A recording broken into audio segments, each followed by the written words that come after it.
Okey, bismillahirrahmanirrahim. Assalamualaikum warahmatullahi taala wabarakatuh. Salam sejahtera. Selamat datang ke channel saya. Terima kasih kepada semua yang masih mempercayai channel saya ni sebagai salah satu alternatif. Okey, bukan kitab utama lah, alternatif. Of course awak ada cikgu sendiri kan. So this is just an alternative method for you to maybe understand physics more lah. Alright. So hari ni video ni khususnya kita akan bincangkan kertas 1 daripada Percubaan Negeri Kedah 2021. Kita dah bincang lah SBP, kemudian Kelantan, Terengganu, sekarang giliran Kedah. So soalan yang pertama tanpa kita buang masa, based on the velocity time graph. Okey, bila sebut velocity time graph, maksudnya velocity berada di paksi y, time berada di paksi x. Okey, so yang ni kalau awak dah buat soalan pasia, awak mungkin dah jumpa soalan graf V lawan T ni. Dah tahu dah gradient dia. Kalau ada gradient dia maksudnya apa, kalau tak ada gradient maksudnya apa. Okey, so the question asking you about what is the displacement of the car in 14 second. Okey, tengok sini kosong, sini 14. Soalan minta cari displacement. Dalam graf V lawan T ada dua maklumat. Pertama, awak kena tahu graf V lawan T, jika ada kecurunan, maka nilai kecurunan itu mewakili nilai pecutan. Itu yang pertama. Yang kedua, bila awak cari luas di bawah graf, area under the graph, the area under the graph equals to the displacement. So soalan minta cari displacement bermaksud awak kena cari semua area yang berada di bawah graf. Okay. Now kita, kalau kita nak cari area, let's say area AB dulu, kawasan AB dulu.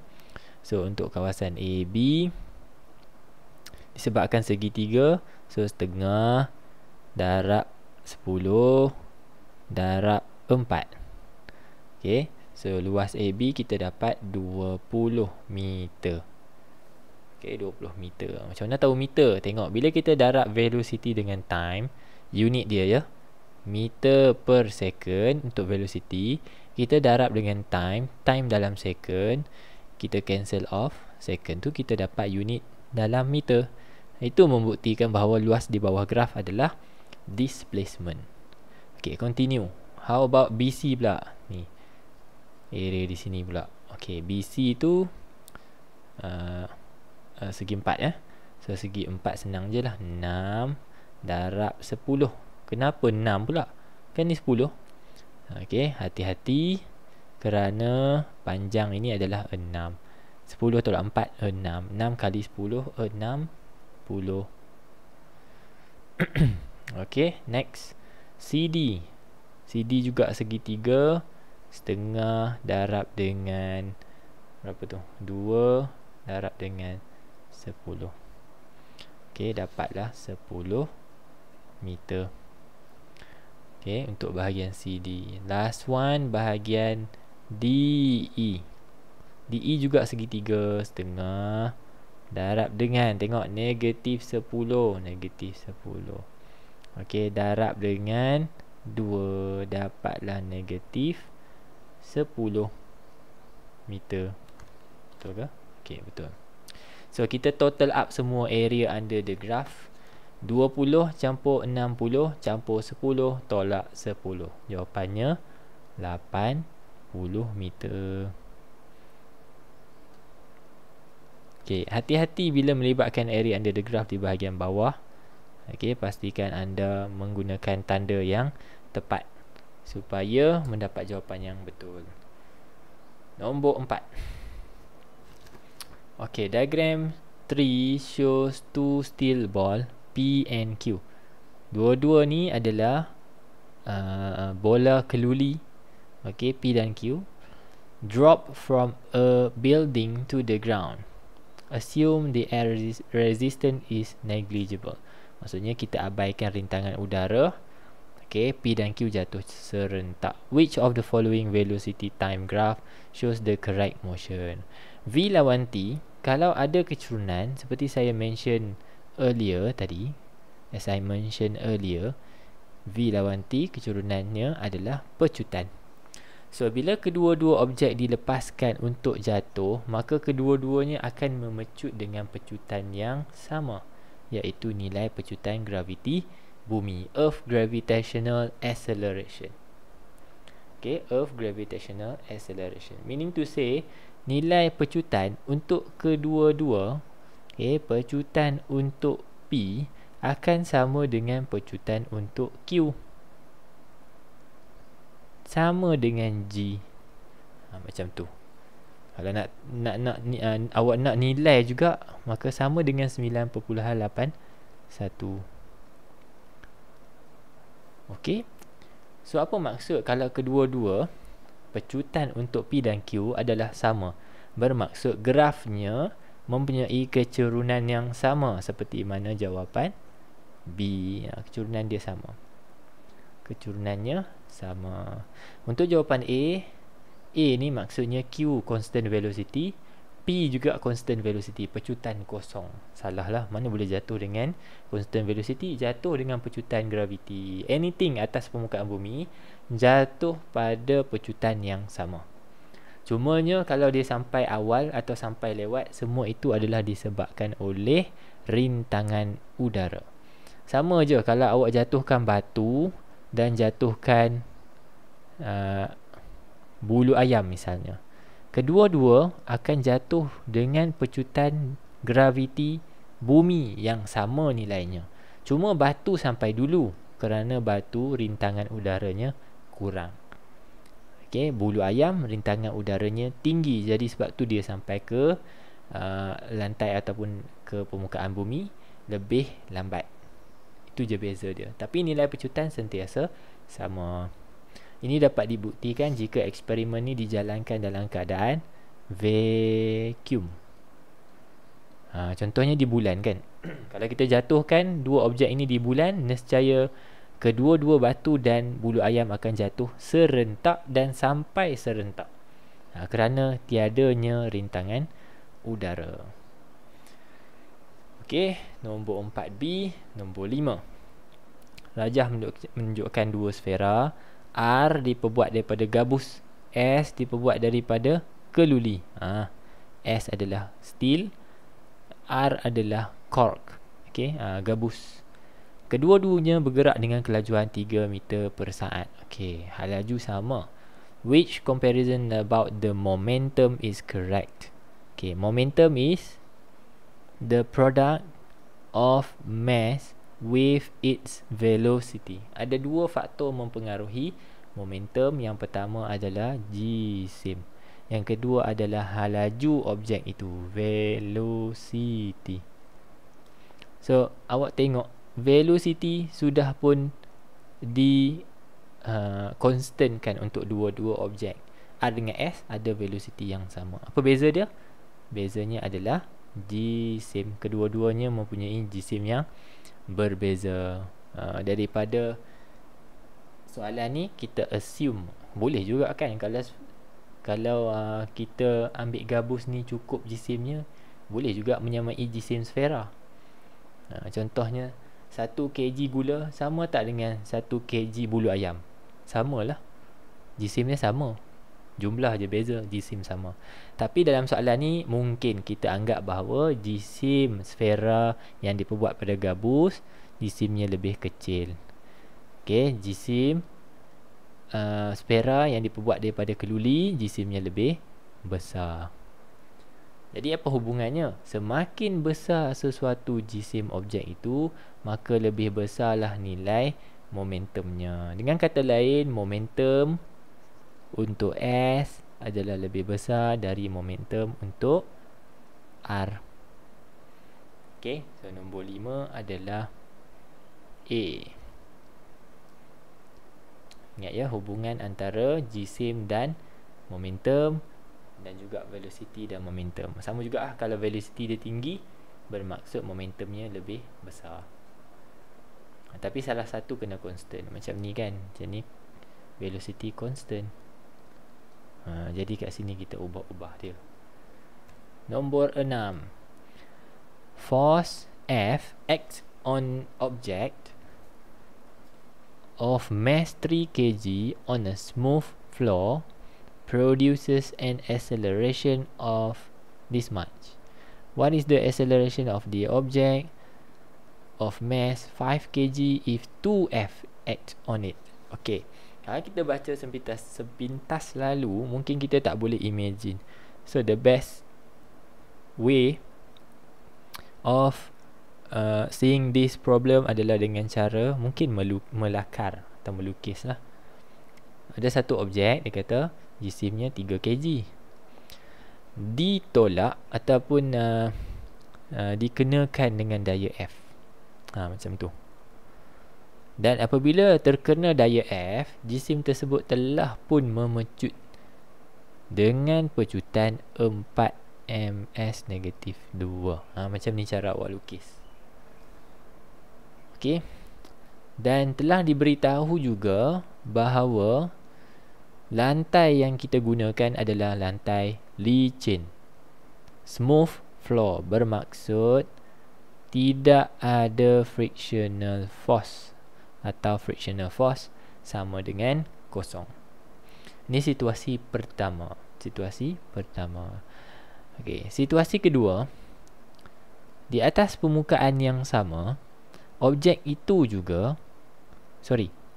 telah ditukarkan kepada suatu objek berjisim 5 kg. Kali ini 5 kg.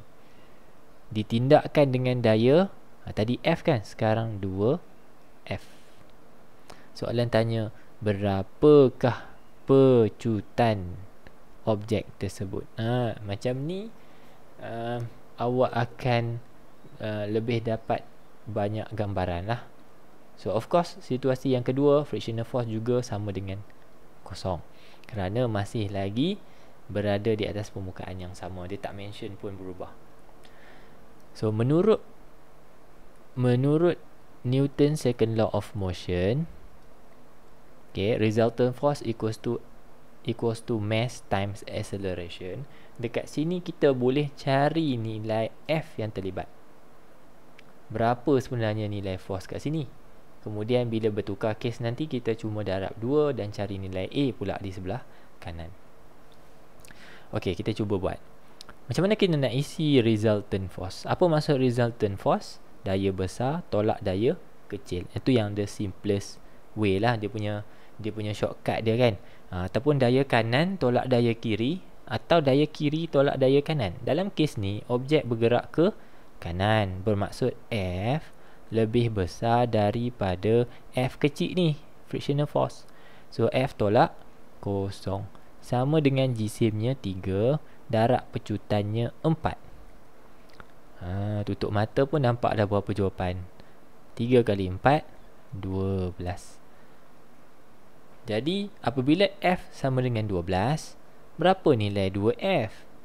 Kita darablah 2. Bermaksud 2F ni sebenarnya 24 Newton. Sekali lagi gunakan Newton second law of motion. Okey, kita susun A di depan sebab kita nak cari A. Maka sigma F bahagi dengan M. Okey, sigma F. Sekali lagi, apa maksud sigma F? Resultant force. Kiri tolak kanan atau kanan tolak kiri. Sekarang ni objek bergerak ke kanan, masih lagi daya kanan tolak daya kiri, bermaksud 2F tolak kosong bahagi dengan jisim 5. So 2F 24 dah kan, kita dah kira 24 bahagikan dengan 5. Okey, 24 bahagi 5. Maka kita dapatlah jawapannya 4.8 Newton pula. 4.8 ms negatif 2. Padam jap.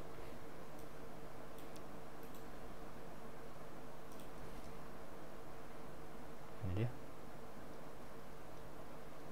Okey, selesai. Okey, nombor 6 jawapannya D. Okey, bergerak ke nombor 7. Macam mana pula nak selesai nombor 7? Okey. A ball of 1.2 kg, okey, kg mass lah, with velocity v. Okey, kita tulis v dulu. Kita tak tahu pun u ke v kan, kita label dululah. Nanti kalau ada pembetulan kita adjust lah kan. Hit by a car which moving in the same direction with the ball.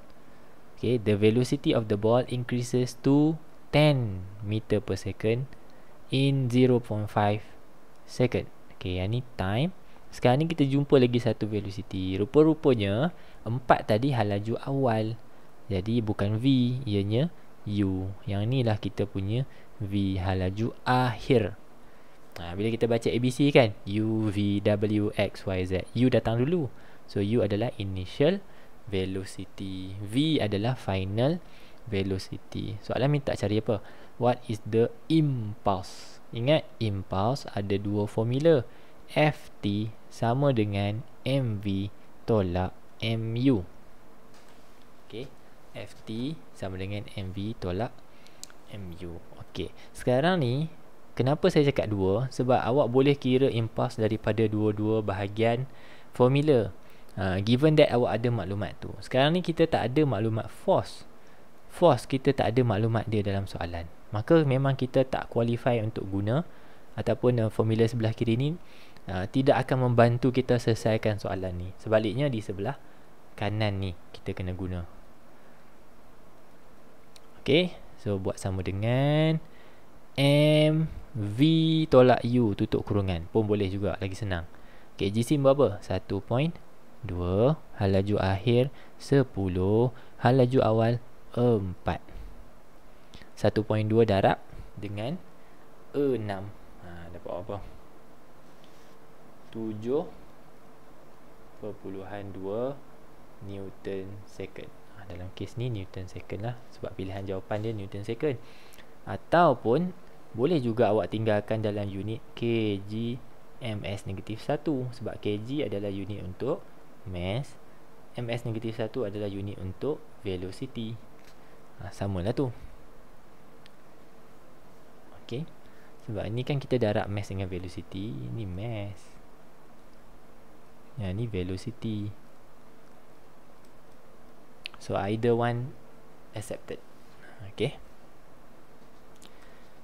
nombor 11. A piece of metal with mass 100 gram, okay, at a temperature 100 degrees Celsius, placed in a beaker of ice or at 0 degrees Celsius.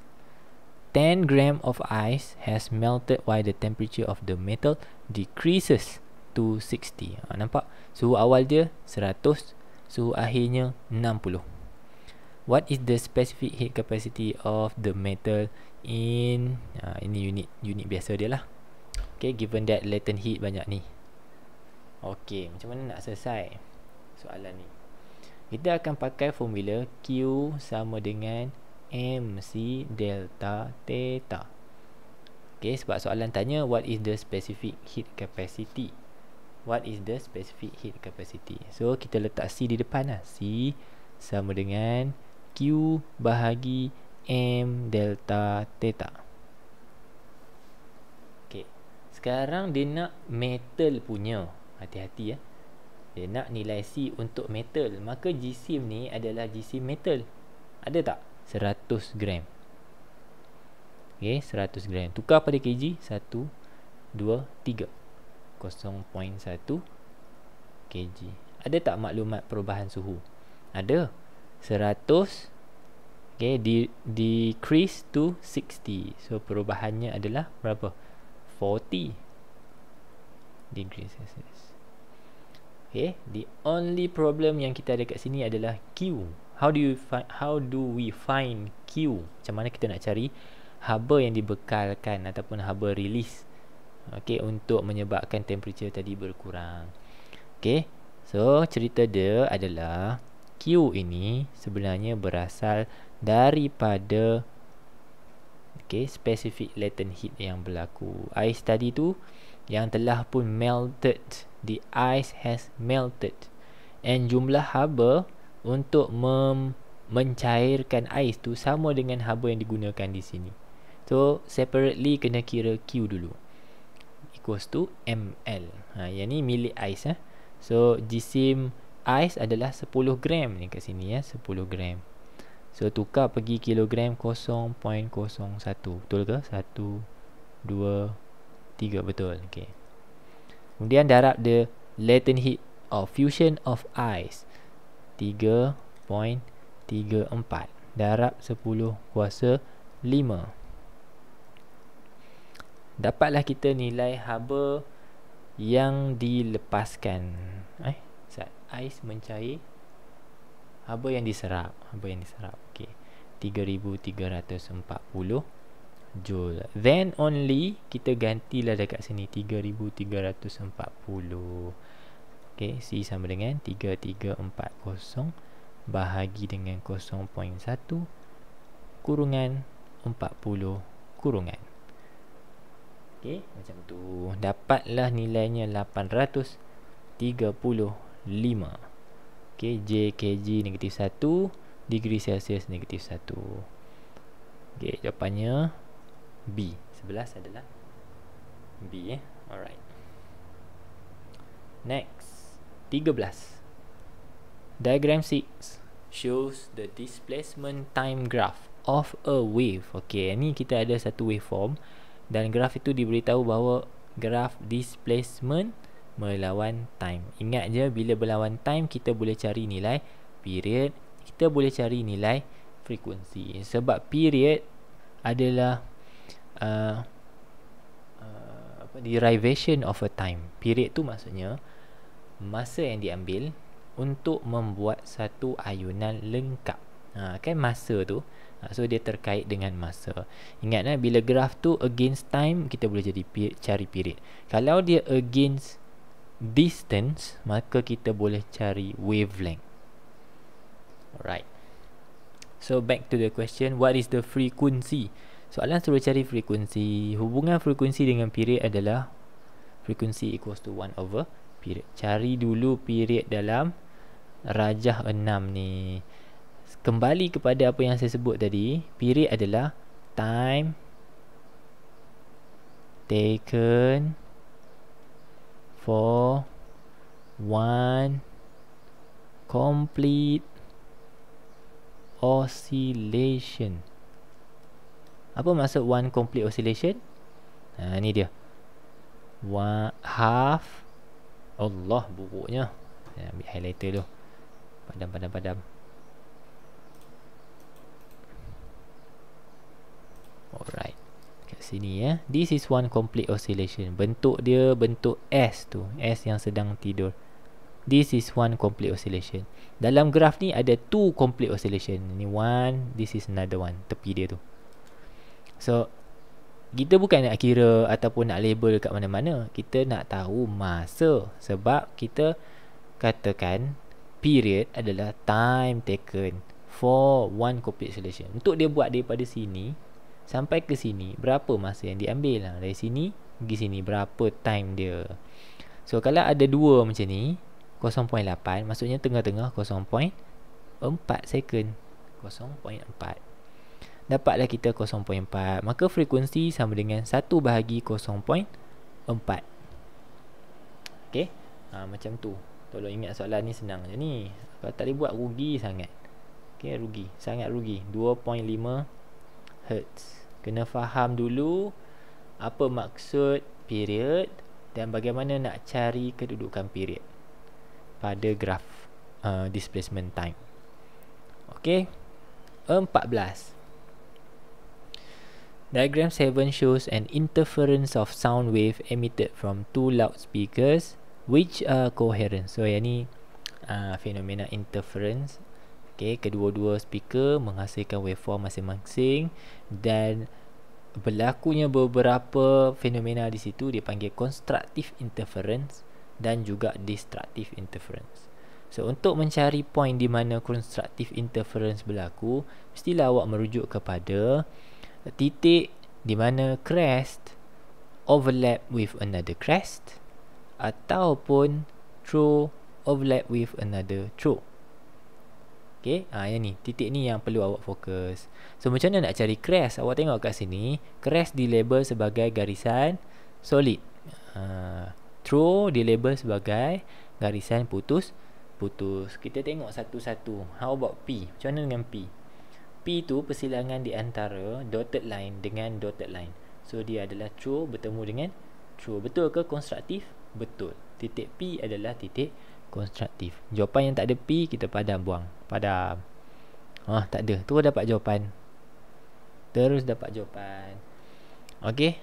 So kita check lah. S. Betul ke S? S, solid line cross dengan solid line. So this is crest overlap with crest. Betul. Sekadar kita nak check contohlah kenapa Q salah. Tengok Q. Q adalah solid line dengan dotted line.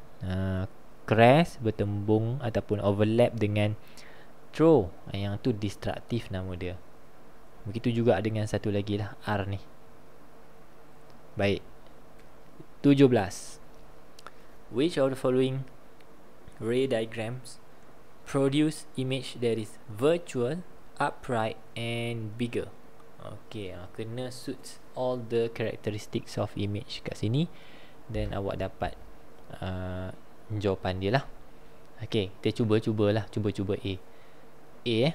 Ingat bila saya lukisan ray diagram ni, saya lukis tak berapa tepat kerana saya tak gunakan pembaris. Awak guna pembaris. Bila keluar soalan lens, perkara pertama awak buat, tarik satu garisan lurus dari kepala objek hingga kepada tengah kanta tanpa sebarang refraction. Tak bengkok, jangan bengkokkan. Tidak ada pembiasan yang berlaku. Straight saja. Macam tu. Contoh yang ni juga. Straight. Ni pun sama, straight je. Ini adalah langkah pertama yang sepatutnya awak buat. Nampak kanta je, regardless jenis kanta, regardless of the type of lens, kalau convex ke concave ke, awak buat je line ni. At least awak secure the first mark. Lepas tu awak fikirlah awak nak buat apa kan lepas tu. Yang tu awak kena ada sikit hafalan yang berlaku dekat situ lah sepatutnya. Tapi at least awak adalah survival mark. Ada satu mark yang memang awak akan secure. Ingat ni untuk kanta sahaja. Kanta. Kalau cermin tak ada garisan ni, continue untuk A. Nah, kita mula dengan parallel light sampai ke tengah kanta. Kanta cembung sifatnya memfokuskan. Apa maksud memfokuskan? Cahaya akan pergi ke titik fokus, lalu ke titik fokus. Itu maksud dia. Okey. Sama juga yang ni. Parallel, jatuh atas titik fokus. Bengkok, nampak? Saya buat tak tepat tu, tapi roughly macam tu lah. Parallel, jatuh atas titik F. Parallel, jatuh atas titik F. Jangan pula awak lukis, okay, parallel, terpantul pula masuk ke F belah kiri ni. Kenapa dia tak pergi belah kiri? Sebab yang ni bukan cermin. Kanta allow lights to pass through via refraction. Cermin baru dah tak berlaku, apa dipanggil, dia tak pass through cermin. Cermin barulah berlakunya pantulan balik semula ke titik F ni. Contoh. Itu awak kena differentiate lah. Okey, antara lukisan-lukisan ini, mana satukah lukisan yang sudah pun disqualified? Kita check adakah kita nak dia upright kan? Nak upright. Nampak ni dah berlaku persilangan dah. Ni image dia kat sini ni. This is upside down ataupun inverted. Salah dah. Yang ni pun persilangan dah berlaku kat sini. Inverted juga, salah dah. So B salah, C salah. Now you are down to 50-50 chance. A dengan D sahaja. So kalau awak melukis dengan betul, awak dapati bahawa persilangan untuk, I would say persilangan untuk D juga berlaku di sebelah kanan ni. which is menghasilkan image inverted. Kalau salah tolong maklumkan dekat ruangan komen sebab saya lukis tak tepat ni. So dia punya description dia mungkin ada salah. Okey, tapi A saya yakin A ni tidak akan bersilang di sebelah kanan, sebaliknya awak kena extrapolate di sebelah kiri. Bila awak extrapolate both rays di sebelah kiri, then only the ray are going to be intercept at a point, menandakan image awak berada di sini. So betul tak image dia upright? Betul. Ni tegak, kepala ke atas. Betul tak dia bigger, lagi besar daripada objek? Betul. And how do you know it is virtual? Virtual ni, bila awak dah pandai melukis ray diagram, awak akan tahu automatic this is virtual, because it is dotted line cross with another dotted line. Satu lagi cara awak nak kenal virtual, solid line cross with another dotted line. Dua-dua ni virtual. The only way to have a real image is the intersection of solid line with another solid line. Yang ni barulah real.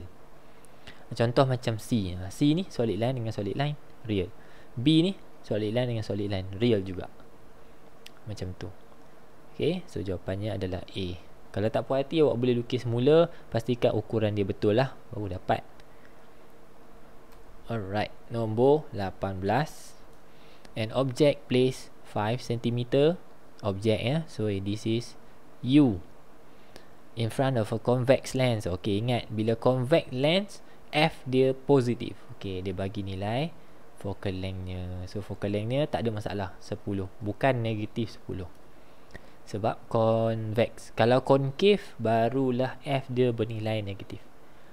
Soalan tanya, what is the value of M being the magnification of the image? Okay, formula magnification, M sama dengan V bahagi U. Okay, ni biasa kita tengok ada tanda modulus kat situ, menandakan semua nilai akan menjadi positif. Kalau V tu negatif, akhirnya juga kita akan convert kepada satu nilai positif. Awak belajar kan modulus tu. Okay, sekarang ni kita ada maklumat U. U kita dah ada. U is 5 cm. V kita belum ada. Sebab tu kita tak dapat lagi jawapan. Maksudnya awak kena cari dulu nilai V. 1 per F sama dengan 1 per U tambah 1 per V. So untuk cari 1 per V sama dengan 1 per F tolak 1 per U. Okay, masukkan nilai 1 per 10 tolak 1 per 5 sama dengan 1 per V. Jangan lupa salin balik ni sampai selesai, sebab nanti kalau awak tak buat 1 per V, 1 per V ni, awak akan ingat itulah jawapan V awak. Contoh macam ni kan, awak tinggal kan, awak pun tekan kalkulator lah. Soalan 18 ni awak tekan kalkulator, 1 per 10 tolak 1 per 5, awak akan dapat contohlah 1 per negatif 1 per 10. Nanti awak ingat inilah jawapan dia. Awak pun jawab 0.1, jawapan dia salah. Kerana negatif 1 per apa jawapan dia? Okay. Kerana 1 per 10 negatif itu adalah 1 per V, dia bukan V. Okay, jadi V sebenarnya bernilai negatif 10. Okay, V sebenarnya bernilai 10 atau negatif 10.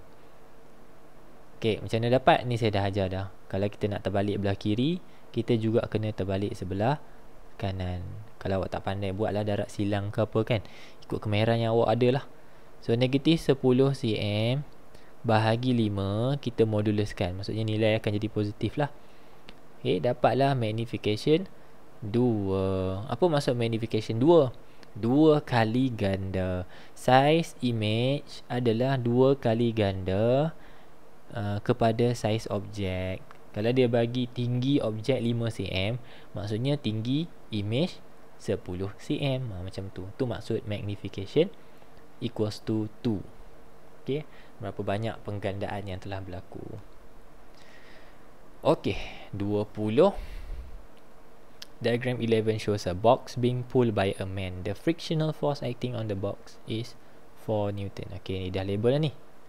Dia tarik ke kanan. Frictional force ke kiri. Okey. Soalan tanya, what is the horizontal resultant force acting on the box? Okey, nak cari resultant force. Okey, kita mesti kenal bahawa motion tu ke mana. Sekarang ni motion ke kanan. Kenapa motion boleh ke kanan? Kerana daya di sebelah kanan lebih besar daripada daya di sebelah kiri. Sebab tu dia gerak ke kanan. Logiklah begitu. Kalaulah daya tu belah kiri yang lebih besar, maka objek bergerak ke kiri. Logik dia begitu. Jadi dengan mengetahui siapa tolak siapa, okey, ingatlah daya besar tolak daya lebih kecil. Daya besar tolak daya lebih kecil. Jadi yang sebelah kanan ni bukan 50. 50 kalau kita tarik dia betul-betul parallel. Betul-betul parallel dengan 4 Newton. Sekarang ni kita tarik pada suatu sudut. This is actually Fx. Macam mana nak cari Fx? Fx adalah F cos theta. Ini awak dah belajar ni. Kemudian kita tolak dengan daya kiri berapa? 4. Masukkan nilai. F berapa? 50. Cos theta. Theta 40. Tutup kurungan, tolak 4. Hati-hati belajar. Kadang-kadang awak tak letak kurungan, awak terbuat 40 tolak 4. Lalu awak tekan kalkulator cos 36. Habis lingkup. Hati-hati tekan kalkulator di sini dulu. Tekan yang ni dulu. Dapat berapa? Dapat jawapan tu tolak 4. Macam tu. Hati-hati, kalkulator memang dia bijak. Tapi dia bijak ikut macam mana awak key in. Kalau awak silap key in, dia silap lah bagi awak maklumat. So 34.3 Newton jumlah resultant force untuk paksi X. Okay, total resultant force on the X component ataupun horizontal component. Okay, last one untuk bahagian pertama. Diagram 13 shows the arrangement of an apparatus for an experiment. Okay, ni dia ada bekas ni diisikan dengan cecair. Kalau awak boleh tengok lebih lanjut lagi, the shape of the container are different from each other. Ini bentuk lain, ni bentuk lain, ni bentuk lain, ni bentuk lain. Okay. Which of the following conclusion is correct? So, tengok soalan ni, awak akan jawab jawapannya C. The liquid pressure does not depend on the shape of the container. Buatlah bentuk macam mana pun, okay, buatlah bentuk macam mana pun, awak akan dapati bahawa tekanan selagi mana berada pada kedalaman yang sama. Let's say saya ada titik A dekat sini dan titik B dekat sini. Asalkan kedalaman titik A dan titik B adalah sama, maka tekanan pada titik A always sama dengan tekanan pada titik B. Kerana tekanan dalam cecair hanya bergantung kepada beberapa faktor, antaranya kedalaman, depth.